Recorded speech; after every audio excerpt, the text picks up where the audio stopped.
Nothing beats the smell of fresh homemade bread, especially when it's soft, buttery and just a little bit sweet. Hey foodies, welcome to my channel, and today I'm showing you how I make these two perfect loaves using instant yeast and simple ingredients you probably already have. We will start with our dry mix. I'm using 6 cups of flour, 4 tablespoons of sugar, 2 teaspoons of salt and 2 1/4 teaspoons of instant yeast. That's one standard packet. Instant yeast does not need to be proved, so we are mixing it directly into the flour. Give it a quick mix with a spatula.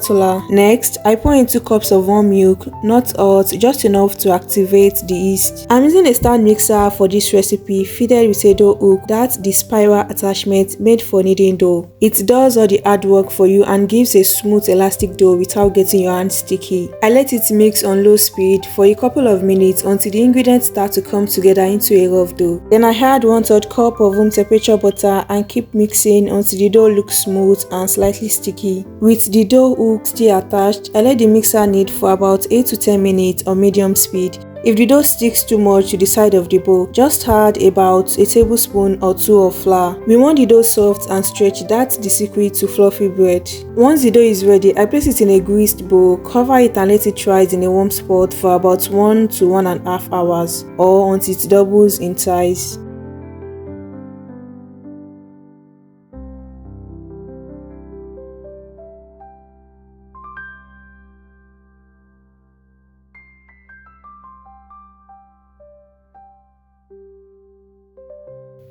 After the first rise, I punch down the dough to release the air and divide into 2 equal parts.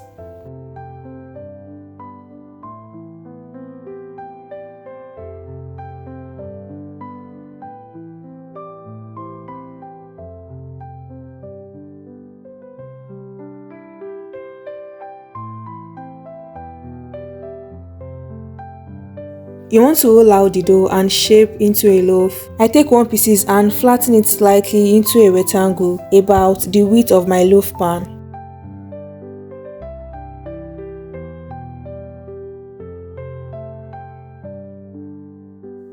Start from the shorter side. I roll the dough tightly like a jelly roll. As I roll, I tuck in the edge to keep it neat and smooth. When I reach the end, I pinch the seam close at the bottom. That helps it keep its shape while baking.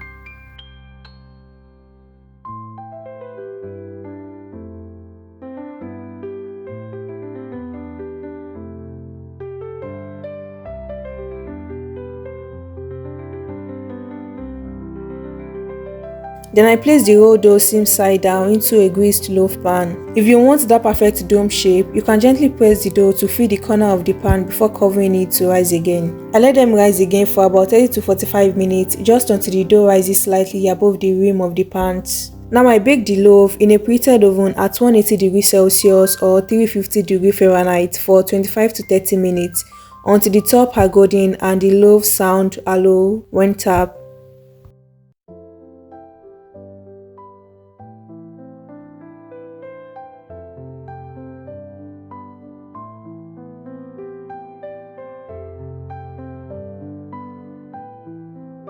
Alright, the loaves are done. Just look at that gorgeous golden brown color. The smell of freshly baked bread filled the whole kitchen.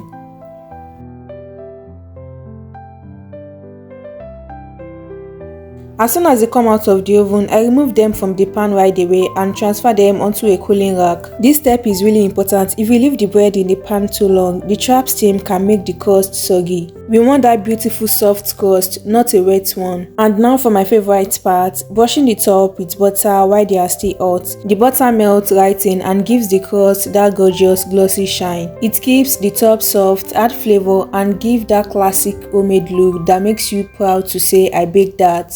Honestly, this part is so satisfying. The smell of the butter eating the warm bread is unreal. The whole kitchen smells like a bakery right now. And there you have it, soft buttery homemade bread made with love right in your kitchen. It's fluffy, flavorful, and honestly, once you try it, you will never go back to store-bought again. If you enjoy baking with me today, don't forget to give this video a thumbs up. It really helps the channel grow. And tell me in the comments what's your favorite way to enjoy fresh bread. Butter and jam, toasted, or maybe dip in soup. Make sure to subscribe for more easy homemade recipe from my kitchen to yours. New videos every week. Thanks so much for watching and happy baking. See you in the next one.